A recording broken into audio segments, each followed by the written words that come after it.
Good afternoon, I'm Fleur Lewis at Bishop Fleming. Thank you for joining us on this beautiful afternoon. So thank you for taking the time to join us today. A few little housekeeping things.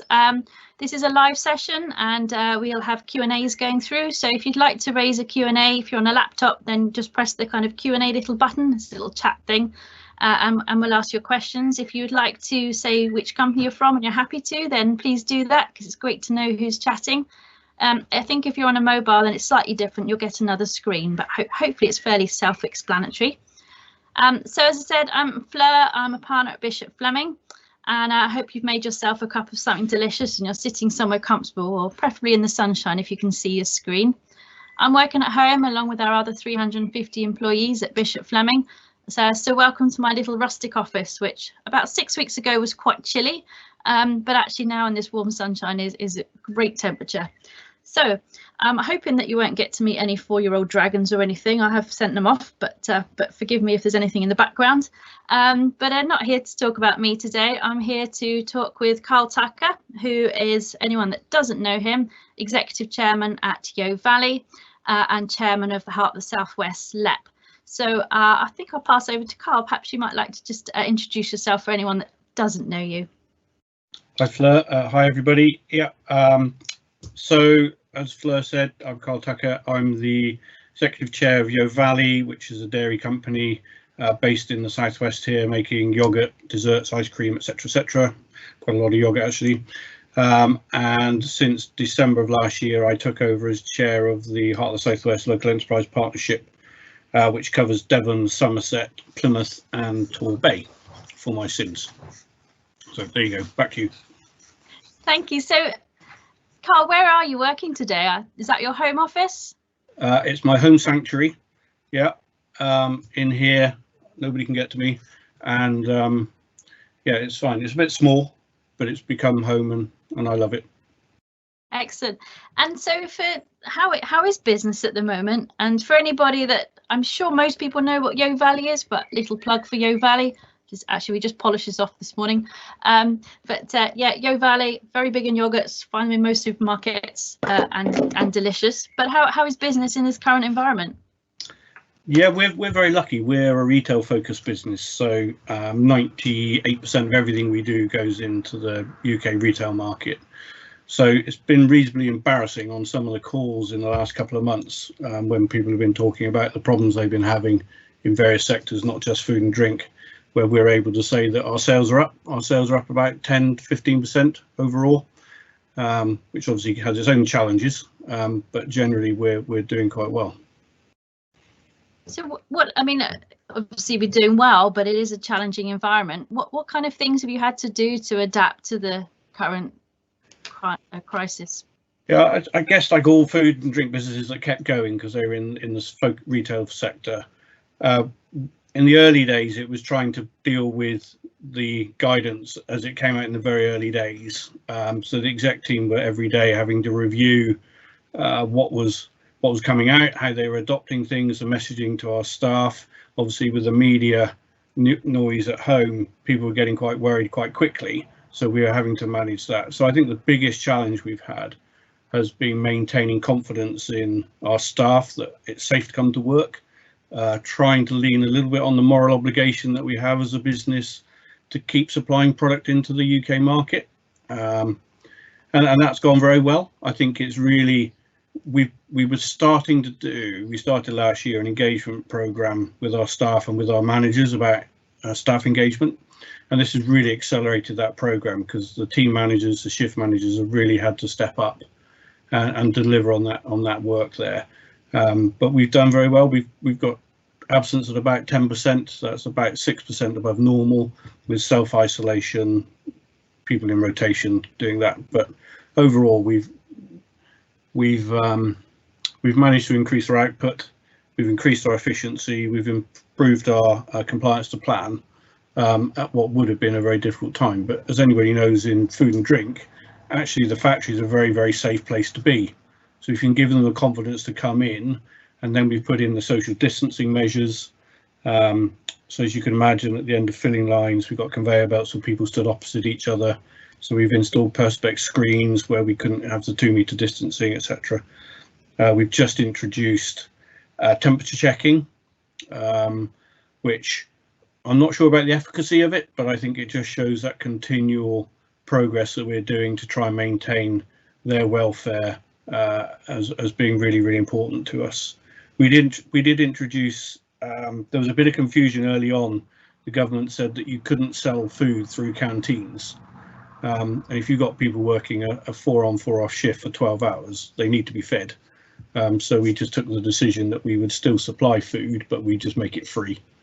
So we introduced free food to all of our staff very early on. That's gone down very well. I'm not quite sure how we'll ever be able to back out of it, but it's something that we're doing at the moment, and it's been very well received. And in terms of getting, additional equipment, and you talked about the temperature kits and things, is that difficult to source? No, we haven't had any problems at all. I know there's been a lot of noise in the press about restrictions on PPE and availability. We've worked with a company called Applegate, who are based in North Devon, Applegate Limited, and they've been incredibly good at finding and sourcing PPE and other equipment. Excellent. And obviously, I think earlier this year you became partly employee owned. Does that make a big difference in terms of staff engagement and I guess in terms of staff absence? It's very early days. It only went live at the end of March. We only communicated to the staff. It's something we've been thinking about for a very, very long time. We're family owned, and the family have been discussing it for at least 10 years, I think. And it was only now that we felt that we got to the right place and the right structure to be able to introduce this. It's all part of that staff engagement and our big plan, which is about driving efficiency and productivity and profitability, etc. And to do that, people are really at the heart of it. So we need to unlock that discretionary effort within our staff. And we felt that by having a part ownership in the business, part ownership in the business would assist in that process. It's been very, very well received. I don't think it's going to deliver massive economic benefit to them because we're going to be paying out a bonus linked on profits as part of it rather than dividends because it's a bit more tax effective. But I think that they've got a sense of ownership, a sense of pride, and a sense of belonging, and that's what we really wanted to achieve with it. And you did that literally just as the COVID hit, didn't you? Yeah, like I say, we went live with it at the end of March to the management team, the leadership group, and then we rolled it out over the next 2 weeks to the remainder of the staff. So it was very well received, and it came in at just the right time, I think. And then, being brave in this environment, you've been launching new products as well. So I think you had your new thickened yogurt launched a couple of weeks ago. Was that always the plan to launch something now? And did COVID impact that launch at all? The plan was always to launch it this spring. So COVID didn't get in the way of that. If anything, I think we managed to bring it forward a week. Though the capital program's in place, all the contractors continue to work through. So the plant was fully installed by the end of December. So we've been doing product trials since then. So it didn't get in the way at all. It launched last week. So it was in store, available in Morrison's and M&S at the moment. A couple of weeks' time, Sainsbury's and Tesco's. So that's our first new real type of product for the last 20 odd years, I guess. So it's a UF treated strained yogurt to compete with the likes of Skia, Farhay, Total yogurt, that kind of thing. Yeah, it looks very exciting actually, Anna. Looking forward to trying that. And a lot of food and drink businesses have found the supermarkets have cut their ranges, I guess, as consumers have kind of gone back to basics a little. But you've obviously managed to launch a new product at this time. Would you have any advice for people, I guess, launching new products or trying to keep their existing ranges in supermarkets? It's a challenge. Space is always at a premium for the retailers, as we know. Over the last 2, 3, 4 years, the retailers have been simplifying their range as they try to compete with the discounters in the UK. So that's made it challenging to get more products onto the shelf. We're lucky, we're a reasonably strong brand now. We're in the top 50 of grocery brands in the UK. So we've got a certain credentials for launching new products. If you're coming into the market blind, I think it is a challenge, but the key thing I see from lots of smaller businesses when they're launching products is they've got to get their margin and the value stack correct. They've got to have enough money in there to be able to promote. Too many businesses go in with a product, they don't think that through. They sell it into the retailer and the money isn't there. The retailer then comes back and wants promotional activity, and they just can't make any money. And it's really, really important that you get that sorted out before you approach them. And earlier on we were chatting about that you've actually increased volumes. I've just got a question here in terms of, has it been a challenge to increase output whilst incorporating those social distancing measures? And have you had to do anything different or innovative in terms of shift patterns, etc.? No, our shift patterns have remained the same. What we did, and you mentioned it earlier, the retailers in the early days, they cut out about 30% of their, so we do a lot of own label yogurt. I don't know if everybody knows that. We produce about 80% of all the own label yogurt in the UK. So Tesco, Sainsbury's, Asda, etc. They all reduced their portfolio by about 30%. So they took the tail out of the portfolio. That allowed us to be more efficient with the longer runs, increased productivity. So bizarrely, our compliance to plan and our output has increased through this process, even though we've had to introduce social distancing. But it hasn't affected our output. The machines are running at the same speed. As I said earlier, we work very, very hard in giving the staff the confidence. We do have, we've staggered the use of the canteens to make sure that we can have social distancing in there. But at the moment, we haven't staggered our start times for the shifts. That would be very, very difficult because we've got so many machines starting all at once that I can't see that working. Yeah, okay. I've got a question here from Nick Sparg at Cobell, and I think we've chatted a little bit about this before, but there was all the negative news about milk being poured away. I guess, what was your view in terms of, was that actually a true reflection of what was going on? And is there something the government is going to be doing for dairy farmers or any other initiatives? There was some milk poured away, that is true. It was poured away for about a day, I think. The dairy sector suffered for milk that was destined for the food service sector, for the coffee shops, the out of home sector. And it took a while for the sector to adjust for that not being there, just as we were coming into the peak production for milk in the UK. So between April through to June is our peak period. That only lasted for a day, so it was real, it did happen. What we have seen is the normal supply and demand economics kick in. So some farmers have seen a reduction in their milk price throughout this period, which is disappointing, but I think understandable a bit. But as far as I'm aware, all the milk now is going into something, whether that be commodity products, powder, cream, butter, or cheese. We've got quite a finely balanced industry in the UK. So the peak volume for processing, for powder, for butter, etc., is always full at this time of year. So by losing a big chunk of the market on the fresh side, that has created a few challenges, but I believe that's being resolved. In terms of the government, they have issued, they've announced a £10 million fund to help dairy farmers, but we're still waiting for details on it. There was a lot of lobbying that was going on, certainly when the media was talking about the milk being dumped. So that we're pleased that that's come through, but we're waiting to get the details on that. Thank you. And just thinking about your brand and everything that you stand for, obviously you are organic and very concerned about sustainability. The business has been going for a very long time, but those values run through the business from the very beginning. I guess, do you have any advice for companies that I guess are trying to stay true to their values, but equally trying to run a commercial business, and any advice you might have? It's difficult. It's not easy at times. I think if you can remain true to your core, that's great. But you have to obviously add an eye to the market around you. And one of the challenges is getting the consumers to value what you're doing.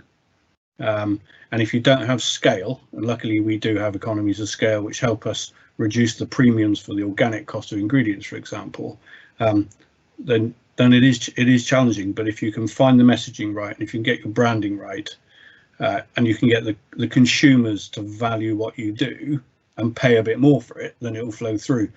The challenge has been, I think, over the last 15, 20 years, is that consumers say one thing, that they support all sorts of nice altruistic sort of things, but when it comes to the purchasing decision, they're not quite prepared to put their money where their mouth is. That may be changing in the current climate. I hope so, and perhaps that's one of the opportunities for the sector as we go forward. But we're quite fickle as a nation, I think, and we've got to find a way of harnessing the current sentiment towards food and drink that seems to be there in the community at the moment, and not lose that when we start to come out of this current situation. Yeah, absolutely. And got a question here from Chris Ormeroyd at the Flavour Works. Thanks, Chris. He's mentioned the B word. I'm really sorry, Karl. But do you see Brexit as an opportunity, or are there challenges that you see afoot for Yeo Valley?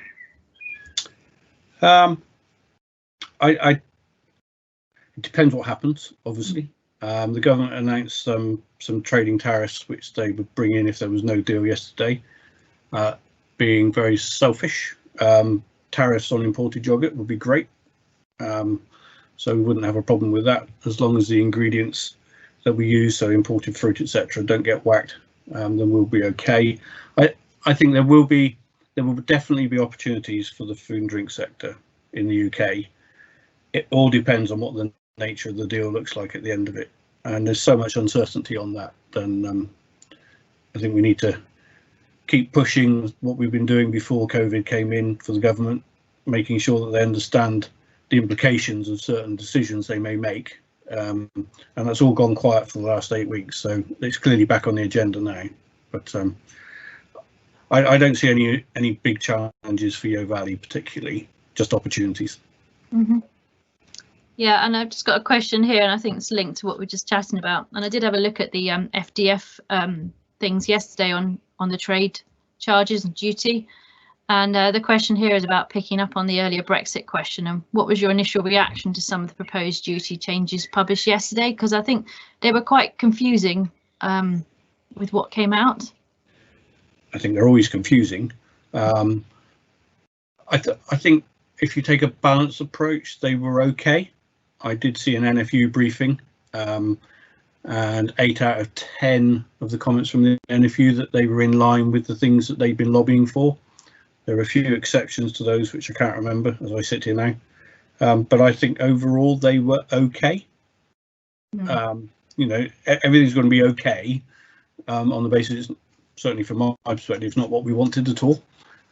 So I think they're going in the right direction. I think there's still a bit more work to do in certain areas. Excellent. And then just picking up on your role as chair of the LEP, what are you hearing from Southwest food and drink businesses at the moment? So I've got a small network of people that I email every week that feeds into a thing called HEROG, the Heart of the Southwest Economic Resilience and something beginning with O Group. Can't remember what it stands for. Opportunities. And there's a very split industry at the moment. If you're focused on retail as we are, then generally you're doing okay and most probably seen a slight uplift in volume. If you are focused on the food sector and the out of home side, clearly that sector has been decimated and demand has fallen through the floor. So it's two very, very different industries, it feels like, at the moment. I think in terms of social distancing and the challenges of that, we haven't got to go back to work scenario because everybody's been at work and we've worked through it all the way through. So I think we're well advanced, really, compared to other sectors in the UK. I sense the retail side, not much has changed apart from a bit of uplift and a bit of change to operating procedures.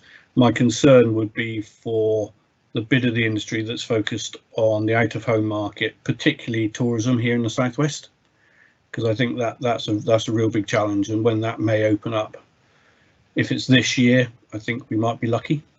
You could see nothing until next spring, which would give effectively 3 winters in a row for those companies, and I think that would be a challenge. So I think we will have to do more lobbying, and we are doing more lobbying to government to try and get support for those particular bits of the industry and those bits of the sector, which aren't going to bounce back as readily as other bits of the sector. And is there anything that businesses in the Southwest can help you with on that, in terms of feeding into, I can't say all those words you said, Herog, is there anything more we can do to help? No, absolutely. If anybody has any concerns, any issues, if they channel it through yourself, or they could email me directly, that would be fine. I'd be happy to receive any information and feed it in. The noise has eased off within the group that I do speak to at the moment, as things have settled down. But if anybody has a particular challenge or issue or concern, then I'm more than happy to raise it with Herog, and that will be fed up through into central government and try and get answers. Excellent, thank you. A question here from David, thank you. Sounds like returning to normal might not be as problematic for Yeo Valley as some other business will face, but have you got any concerns over your own supply chain? So thinking about fruit picking, European supply, etc. That would be my one biggest concern, really, is making sure that, well, not making sure, but hoping that the harvest in mainland Europe for fruit takes place. The way our fruit process will work is the harvest this year gets used from next January onwards, really. So this year's fruit was from last year's harvest. If there's a challenge of picking the fruit in Europe, as maybe here, then that could start to see problems flowing through from Q1 next year. But we won't really get a view on that until about 6 weeks from now. And I've got a question here from Ali. Hi Ali, thank you. Ali Hannaford at Paramount 21.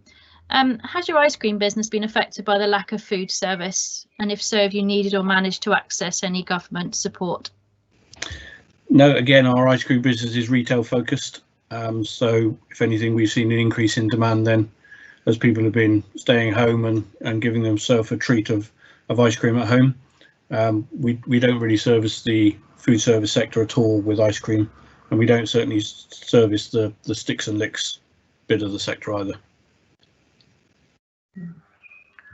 And with your LEP hat on, are you seeing any more funding coming down the line? Is there any more noise, particularly, I guess, in hospitality?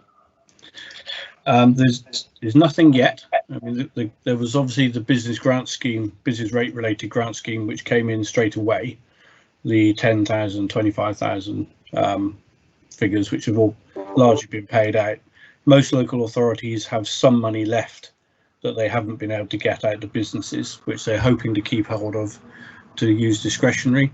The government did announce another 5% top up on that to create a discretionary fund again for the local authorities to catch the businesses that fell through the gaps. So either classic being businesses which are working in co-shared workspaces, so they don't pay business rates themselves, so they weren't registered with business rates and therefore weren't eligible for grants.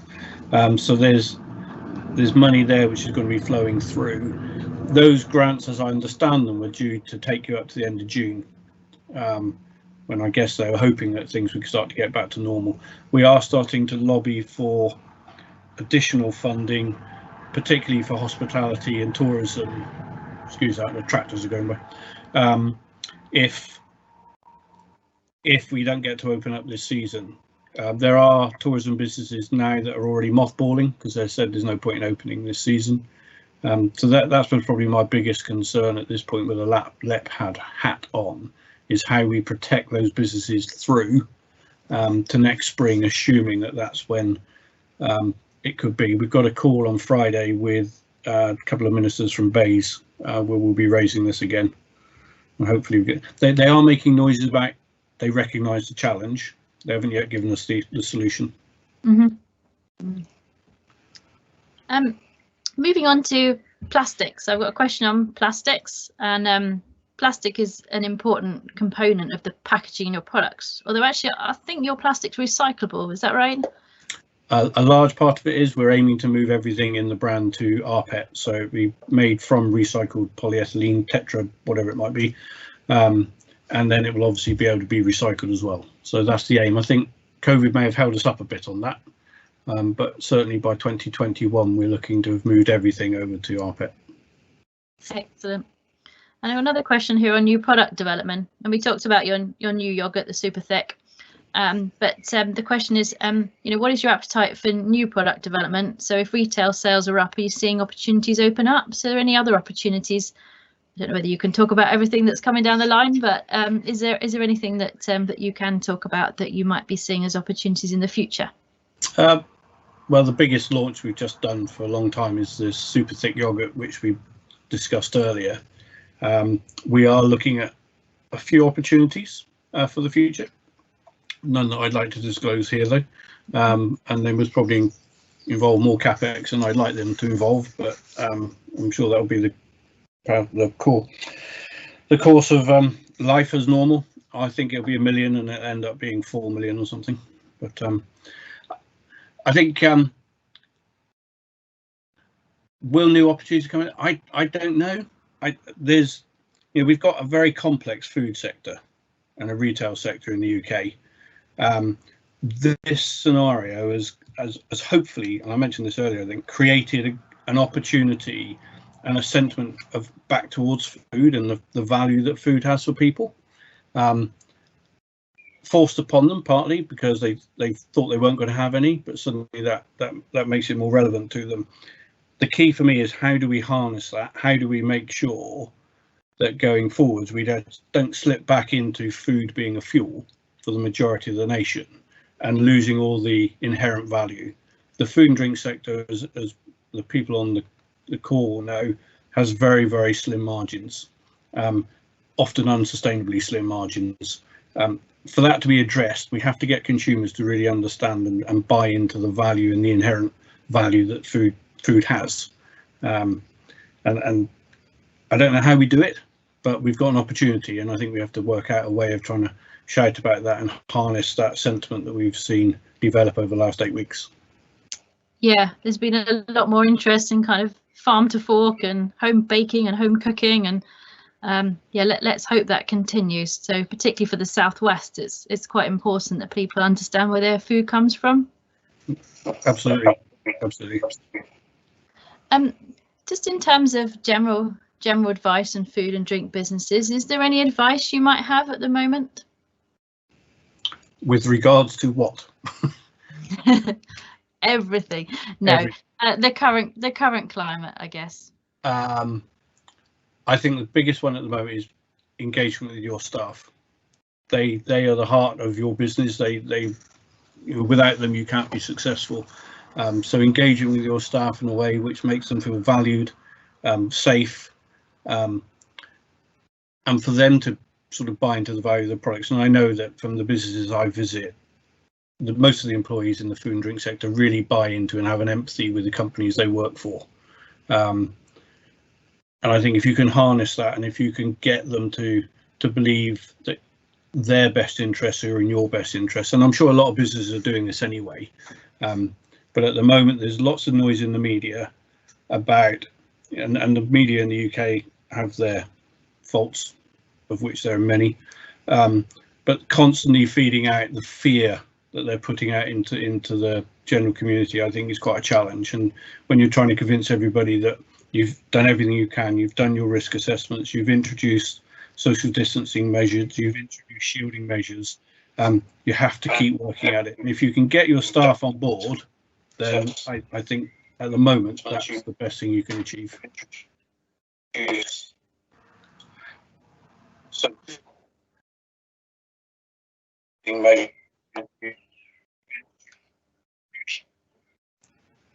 Fleur, you've frozen. I have frozen.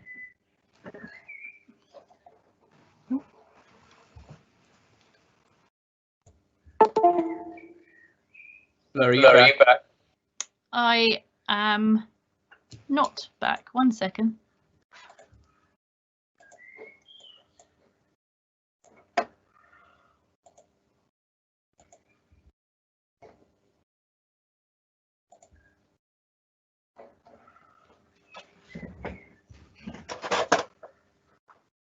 Carl, if I take over, it's Paul, the moderator, in the background. Hi, Paul. Just whilst Fleur's getting back online. So I'll just jump into some of the questions. We've got a question from Ashley Bevans from Wallens. Thank you, Ashley. How do you balance a traditional wholesome brand such as Yeo Valley against the commercial pressures of mass market? Hello, I'm back. Sorry. Hi, Fleur. That's a good question.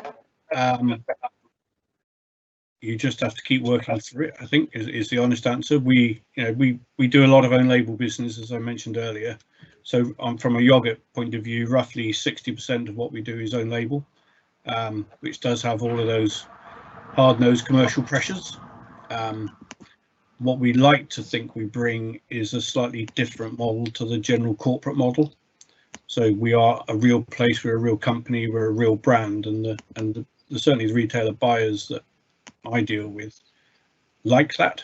They like coming to Yeo Valley, they like coming to the physical place of Yeo Valley, but they also like coming to find somewhere that's a bit more entrepreneurial, a bit more agile, a bit more fleet of foot and able to make decisions rather than a big corporate machine. That doesn't make it any easier at times. They have their commercial pressures, which we understand. Our challenge is to be as efficient and productive as we can be, to try and meet the challenges that they pass down. But it's not easy. There's no easy answer to it. Keep going, head down. Can I ask about promotions? And thanks, Ian, for your question. So our chair, Ian's asked a question, and actually I had this question too. But you obviously got lots of promotion on your yogurt. So an example, actually, is it on this one? Actually, it's not on this one. But about winning Teslas. There's quite a lot about the Yokens and woodland trees and things like that. How much of an impact do you think that does have on sales? Can you measure it? This is $1 million question. I'm told that 50% of marketing spend and activity works, just so you can't tell which 50% it is. I think that most probably applies here. We do see, so the big promotions, on-pack promotions we've run, where we did see an increase, were win a Land Rover, win a Mini, and I believe the winner Tesla has also driven sales. So they do have an impact. They had a big impact on Yoken account holders, so people who were buying the pots and then entering the competition. I think the winner Land Rover got up to about 1 million entries, which is great. The key thing is whether you hold on to those people. So in the long, you don't just get a top hat effect, which you get from a normal price promotion. The Yoken scheme is being redeveloped at the moment. The idea there is to create something which rewards our customers for buying more and more of our portfolio. So we've got quite a lot of people who buy yogurt. There's significantly lower number of people who buy our milk, for example. So we want to try and get them cross-fertilizing across the portfolio. If we could get everybody who buys yogurt to buy all the other products, then I think we'd be in the top 25 of brands in the UK. So that's the aim of the Yoken scheme, is to reward people for, and at the moment, if we're honest, the rewards haven't been as good as they could have been. But I know there's a lot of work going on, and they're going to be relaunched later this year. So how much yogurt do I have to eat to win a Tesla? Well, if you're lucky, 1 pot. But I suggest you eat a lot more pots and increase your chances. I'll try my best. Question here about trends. So have you found that recent trends with veganism and healthy eating and plant-based yogurts are having any impact on current sales?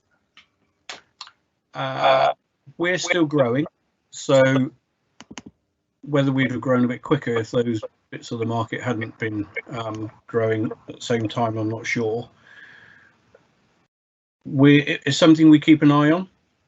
They're still very small and it's operating from a very low base. But no, we haven't seen a decline in our sales overall as a result of the growth in those markets. Obviously, you got your Kefir yogurt. Yeah. You eat that one as well? Actually, I haven't tried the Kefir. I've had other soy-based yogurts, not yours, but yours is still better with milk. Yeah. So Kefir is is obviously a dairy-based product, but it's got 13 different bugs in it, which is supposed to be very, very good for your gut health. Yogurt is generally good for gut health, but kefir has got a higher concentration of the bugs, so I recommend you try that as well. You might win a Tesla off that as well. I'm going to be eating a lot of yogurt. I can see this. Excellent. We've got a question from Ali. Bear with me. It's quite long, but thanks, Ali. Just talking about. Do you know much about consumption of electricity, Karl? She says that they received notification yesterday that Empower reviewed their consumption and identified a reduction in the usage more recently. And their intention is to review these drops and apply a forecast for June to sell back to the market any unused energy. But as the market has significantly dropped due to COVID and oil and gas prices, that should be a loss against what our energy requirements were originally purchased for prior to October. So the supplier will separately pass on this cost as a separate invoice. Is this something you've heard about? No. No, fine. No. Ali, I'll we'll pick it up after. If she wants to email me, then I'll have a look at it with her, but I haven't heard about that. Thank you. Excellent. I think that's all we've got for you in terms of questions. So conscious of time, any final thoughts from you, Karl? No, thanks. It's been fun. No, I think I would just emphasize again about the employee engagement, how important that is, and I think it's going to be even more important going forward as they introduce test, track and trace, or test, track and containment, as I think it's starting to evolve into. I think that has the potential to hit our workforces quite hard. So I think raising the safety aspect of the safety of the workplace, the measures that have been put in place to give the employees the confidence to keep coming back in, I think it's going to be very important. So that'll be it, really. Yeah, thank you. Thank you very much, Karl. So say thank you very much to Karl today for his time. I've really appreciated, really enjoyed it. And thank you all for attending too. This is the second in our series. We've got 2 more lined up. We've got Eco-Surety, talking about packaging, waste management and all that kind of good stuff in 2 weeks' time on the 3rd of June. And then 2 weeks later on the 17th of June, we've got Solcombe Gin talking about Solcombe Gin moving to hand sanitizer and everything going on with their business. So thank you very much for listening. If you've seen our Bishop Fleming website, you'll see we've got a kind of life post-COVID or COVID right now. And there's lots of helpful insights and articles on there. And also there's our Food and Drink Knowledge Hub too. And we'll be sending out a recording of this webinar and would really, really welcome your feedback and anything else that you might like to see.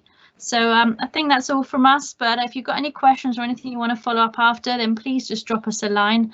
And obviously, if you've got anything you want to feed into the LEP, then we can pass it on to Karl as well. So thank you and enjoy the sunshine today once you finish work and look forward to seeing you soon. Bye.